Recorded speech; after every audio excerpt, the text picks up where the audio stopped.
ওই তিনটা চাৰটা আছে না পাঁচটা এইটা বেলে এইটা ডাঙৰ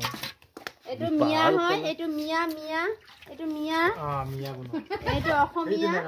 এটো মেলা এটো এইয়া আমাৰ মালিকে হান্দি ভিতৰ হাত ভৰাই আছে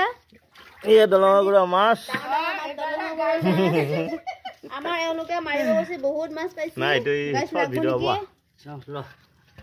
ঐ পাৰি মাছৰ দাম কি লগাইছা কেজি 200 এই ইমান কম কমতে দিছো আমাৰ এটা কমত পায় গাইছ দিলে মাথা না মানলে আমি কিয়া ওই তন্ত আকৌ মোক আনি দিলি ডাঙৰত মাথা মাৰলি না তাতে তো তিনি মানুহ থকা পাছে আৰু মানুহ জমা হওক